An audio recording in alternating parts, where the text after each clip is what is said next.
Hello, my friends, and welcome back. Thank you very much for being with me again today. Two very important topics. One, if true, India stopped buying Russian oil. Now, if that is true, that is a big blow, temporary blow to the Russian Federation. Why? Because Russia is selling its oil through the Indian market, through the Indian how do you call those refineries.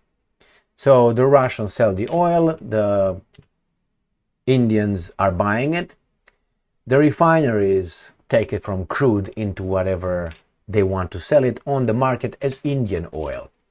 And Trump imposed sanctions on India, 25%, not sanctions, tariffs on India, 25%. And according to Trump, which always brags how fantastic he always is, and everybody else is beaten by Trump. Trump never lost a fight. He didn't lose any elections or anything like that. He says that India stopped buying Russian oil. That's the first one. The second one, Mr. Zelenskyy, the guy in charge of the Ukrainian nation, because he's Ukrainian, you know, he wants a bilateral meeting at a summit. Not on the summit of Himalaya, you know, on Chomolungma, all right? No. He wants to meet Putin. And Putin says, but wait a second, didn't you say yesterday that the goal is to change the regime in Russia? And Putin says, you know what? I actually think that you are not legitimate. So why would I talk to you? Well, these are the two topics for this video. Let's start with the first topic, which is Donald Trump bragging about something that I don't know if it's true or not yet. All right? So here you have.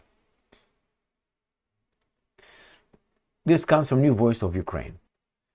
So this article comes from August 2nd, 2025. Trump says India has stopped buying Russian oil after US pressure. No, it's not pressure. It's a blackmail and a threat. Let's call it what it is. You see, there is pressure. We put pressure. So I want your, let's say, your car, and I put pressure on you. I put you on the scope and say, you got 3, 2, 1 to give it to me. I put pressure. No, I didn't threaten to, I just put pressure. But when the Russians talk about, I don't know, be careful, you know, back off, well, that's a threat. We need to deploy submarines, and which Trump did. I made a video a minute ago with Trump ordering 2 nuclear submarines by Russia, by the Russian territory. So what happened? Go and watch that video. In the meantime, this guy brags that India stopped. Do you think it really stopped? Let's find out. US President Donald Trump said on August 1st he believes, oh, we already fucked. You got it? You got it? If you believe, I believe pigs can fly. Some people believe for the second coming, you know, or believe in the second coming. Well, he believes India has halted oil purchases from Russia, calling the move a good step. Believes. Now, this is the title. Trump says India has stopped buying. So when you say this is a fact. When you say I believe, it's in doubt. Calling the move a good step, though he added he couldn't confirm it. So why in the fuck you say that in the title? Because that's how you make it, you know. And I'm quoting, well, I understand that India will no longer be buying oil from Russia. That's what I've heard. I don't know if that's right or not. No, it's not right. But it's a good step. Trump told. Why it's not right? Because you blackmail. Free market, remember? Capitalism, American capitalism. Trump has repeatedly pressured, blackmail, threats, that's how pressured, to cut energy ties with Moscow. What does it mean? On July 14, he threatened, thank you very much, finally the right word used, to impose 100% tariffs on nations that continue importing Russian oil if the Kremlin fails to reach a major peace agreement with Ukraine. No, that's what it is. I tell you how things are. United States of America, which is part of the war, I would say 1991 expansion of NATO, and the promise was broken. So what happened? They are just now the mediators, but not the mediators, okay? They are part of the conflict. I would say, as I said, part of the root cause of the conflict with lying to the Soviets in 1991. destroying Ukraine's neutrality that was guaranteed by the signatories of the Budapest Memorandum in 1994, overthrowing a government that destroyed the neutrality of Ukraine, bringing NATO close to Russia, and Russia is the aggressor. Why? Russia cannot defend itself. Only Israel can defend itself, and whomever the Americans assign this self-defense right. And Russia, according to Americans, does not have the right of self-defense. So this guy threatened the Russians and said, you know what, being on the other side of the aisle, the enemy, he said, no, right now I'm the mediator. Russia says, okay, we give you that as long as we agree together to stop the war. We give you that so we don't say you lost. That's the whole point why the Russians agree with the Americans with we are the mediators. You're not the mediators. We all know we are not the mediators. You don't send weapons, put political pressure, impose sanctions and all that on a country and you become the mediator. You have to be neutral in order to be mediator. So that's by definition is not true. And then the Russians, okay, let's discuss the peace talks. Okay, let's have peace. And the American says, well, you have to do this, you have to do this, you have to do this. And the Russians said, no, that's against why we entered Ukraine in the first place. It's you. And the American said, no, we give you an ultimatum, 50 days, 12 to 10, 10, no deadline. You just do it now because we want you to do it. So you come with your own terms. When you're losing, you're part of the conflict. We allow you to play as the mediator, and you say if you don't accept our terms, that's how these guys are discussing. It's not go discuss with Ukraine. Why should the Russians discuss with Ukraine when you are the guys behind all this? I talk to you. As I always say, when I go to a store, if I have a problem with the product, when I go to the store, first is going to be a person, now can I help you? Or I said, yeah, you can help me. Can you make a decision? And the person, if the person says no, I will say, please bring a person who can make a decision on this product that I bought and I would like to. And if the person continues to talk, it's useless. I'm wasting my time, but he's paid for that. I'm wasting my time. He can't make a decision. He's going to listen to me, probably try to fool me. He's going to realize that I am a retard and I don't want to do it. So he eventually is going to call the person who can make a decision, if I'm lucky. And the person is going to show up after half an hour of my life lost with Gigi. So that's the same thing. The Russians cut the middleman. Ukraine is just the speaker on the wall. I want to talk with the guy who uses the microphone to talk. Oh, blah, blah, blah, blah. I want to talk with that guy. Not with the speaker. Hey, excuse me. And the guy is over there on the microphone. But talk to them. This is such a bullshit. So again, he threatened to impose 100% tariff. That's a threat. You do what I tell you. Everybody else, because I'm just a mediator. You're not. Nobody appointed you. You're self-appointed mediator. Anyone can appoint themselves. Let's say China says tomorrow, I'm a mediator. Or India, or I don't know, Iran, or North Korea, or Venezuela, Nicaragua, Pakistan, whomever you want. Why can't the other guys be mediators? Why only you? When we all know you're a part of it. You are the part of it. All right, so he believes the Indians stop doing that. Now, let's say the Indians stop doing that. What's going to happen? The Americans will provide, according to them, whatever they got. That's fucked up. But anyway, whatever we got, oil and natural gas, we're going to provide it at a premium price, as we do it to the Europeans. We made the Europeans imbeciles to impose sanctions on themselves. Don't buy cheap Russian gas and oil. We're going to provide it because we couldn't compete in the first place. It's an economic takeover. And you know what? Now you can't be blamed by the Russians anymore. But you can be blamed by someone else. Someone who's providing you now. Me. Thank you very much. But no, I will not, because I'm a good person. I identify as a good person. And the record shows I'm a good person. Always. I don't use threats. Don't use blackmail. I never. I'm just a good person who just comes and says, you know what? You want to do business with me? Fine. If you don't want to do business with me, that's fine, man. That's capitalism, man. Voluntary exchange of goods and services. No. On my terms. There's no capitalism anymore. So India, I don't think will stop doing that. Because if India does that, I think its economy is going to take a shit. Unless Russia collapses tomorrow, the Americans and their handlers take over Russia's resources and they start distributing at their set price. the new oil and gas from Russia to whomever they want. That means I can blackmail you all. I'm in charge of your air. And I give you how much air I want. And you're going to breathe how much I allow you to breathe. You want that? No, yeah, you want that. You know why? Because Russia, the United States of America proved it's a Pax Americana. Perfect, man. They're good people. But they work like that. Do you think that once they take over the planet, the interest that shackled United States of America, do you think they will change and say, oh, okay, man, right now, I finally can give you liberty, freedom, love, democracy, capitalism the right way. But I had to be a little bit, until I reach this point. Right now that I'm unchallenged, I will not be a tyrant. I will be a Democrat. Like, what you say, let's vote, equal vote. Do you think so? No, that's the goal. I'm over there so I can squeeze whomever I want, however I want. And as of now, Russia is in the way. I don't think India will stop buying gas. I think India has to make a decision clear. I think the decision already has been made, but nevertheless has to come and say clear and nice, we can't, for our interest, national interest, we can't accept that. We have, and the Americans will continue to do what they do best, be good people and impose sanctions and hurt them. They don't hurt Modi, they hurt the Indian nation, but they don't care. They don't care. All right, let's actually, let me tell you this.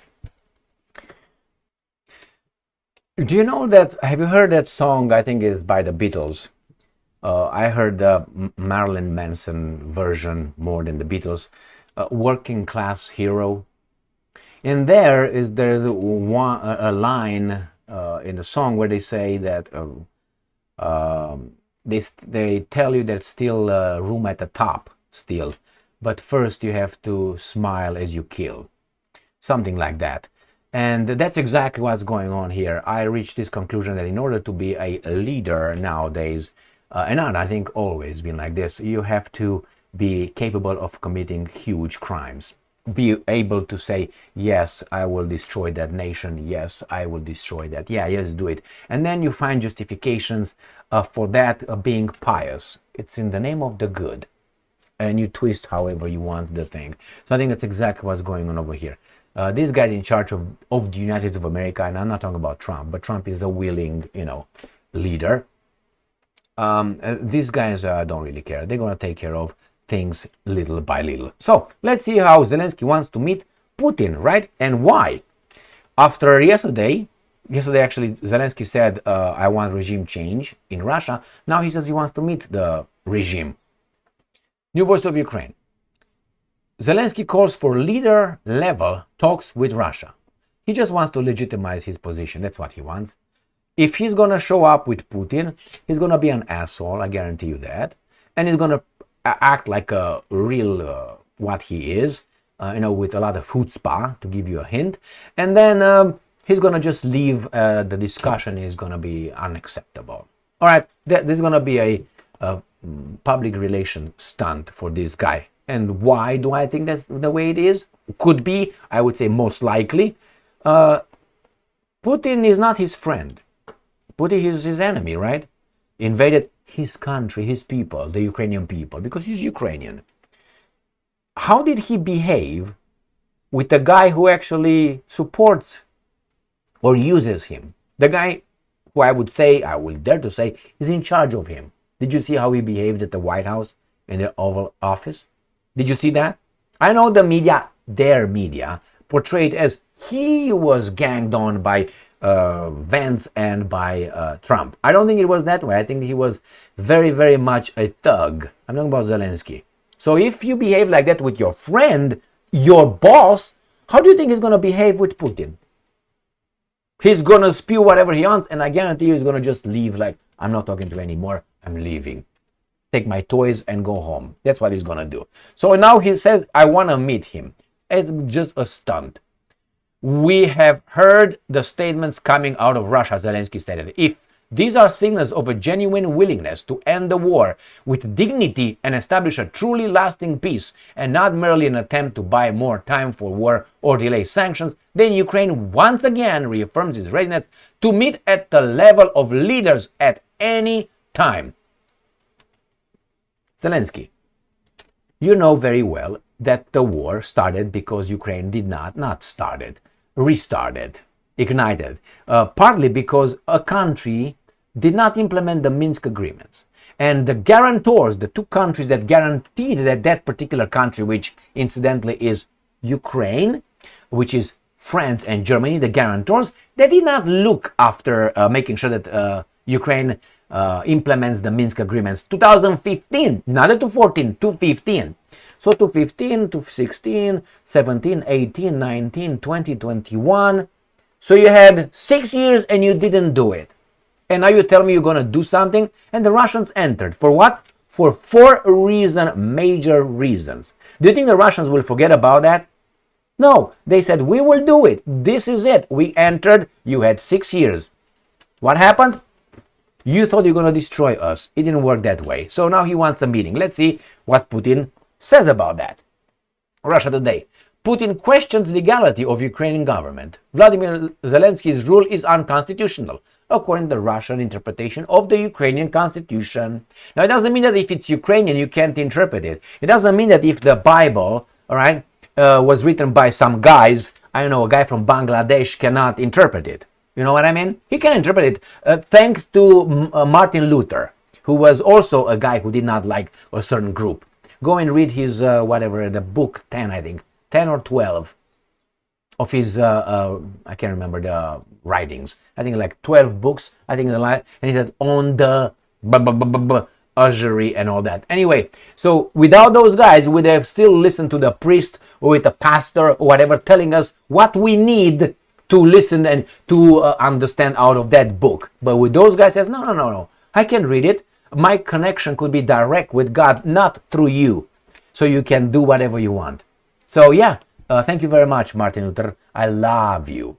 Anyway, Russian President Vladimir Putin has dismissed Vladimir Zelensky's appeal for regime change in Moscow, saying the Ukrainian leader, why do you say he's Ukrainian, himself lacks a constitutional basis for claiming presidential authority. The response came one day after Zelensky urged Ukraine's international backers to support attempts to topple the Russian government, warning that otherwise Moscow would, and I'm quoting, try to destabilize neighboring countries, even if a ceasefire were reached in the ongoing conflict. And I'm quoting, our political regime is grounded in the Constitution of the Russian Federation. And our government was formed in full compliance with the basic law, Putin said during a press appearance on Friday. And I'm quoting, the same cannot be said about Ukraine. All right, so that means Putin says, "Niet, I will not meet you. You're not." And you see, let's put it this way for about 20 seconds. Russia, I think, makes 2 big concessions to the Americans and the Ukrainians, which is actually the Americans, because the Ukrainians, or the guys in charge of Ukraine, are the puppets of the puppeteers. First, the Russians even agreed to name the Americans as negotiators or mediators, not the losing side. That was something the Russians gave the Americans a way out to save face. They're not destroying Russia in Ukraine. So far, they failed. So they gave them that. The second, Putin said he is open to talk to Zelensky. He is open to meet Zelensky. But he can't use his signature on the paper, he said. For the reasons because in 2 years the Ukrainians can, discover that actually, yes, Zelensky was illegitimate president at that time of signing. Therefore, that's null and void. Zero. Let's negotiate again under different circumstances. That's what the Russians are trying to avoid. So my point, even though a signature means zero, the Americans proved it many, many times before. Zero. So they can sign a peace treaty and the next day say, fuck it, I don't recognize that. No, because you violated something and so on. So my point is, these guys even bent back, backward for these guys to say, yeah, I will meet you. And this guy says we should change the regime. So again, and the other guys are, no, you got to do it, the Americans. Yeah, we're the mediators, but you got to do what we tell you to do in your peace thing. We don't tell the Ukrainians, we tell only you. But you are the mediator? A mediator first has to be neutral. US is not neutral, it's part of the big problem over there. So again, the Russians, I think, made two concessions, big concessions, and these guys turned around and said, no, you know what, yeah, we're going to talk to you as mediator, but we tell you what to do. These are our terms. You're losing. You have been losing. What are you talking about? Are your terms? You're not a mediator. Go back in class. The same with Zelensky. If you want to be true, you want to topple my government, you're not even legitimate. What are you talking about? Thank you very much for being with me again today. India. We'll find out. If India doesn't buy Russian oil, Russia will have other markets to fulfill its needs, but still it would be a blow on the Russian economy and revenue. That's true. We'll see if the Indians bow down. I don't think they do, because if they do, that means they accepted, how do you call it, American suzerainty. So that means I'm a vassal, you're a suzerain. So you're in charge of me. If they do that, that means they accept to be not equals like they are with China and Russia, but subordinate servants of the United States of America. We'll find out what the Indians decide. Thank you very much for being with me again today. Stay strong, stay smart, look for the truth, and be just.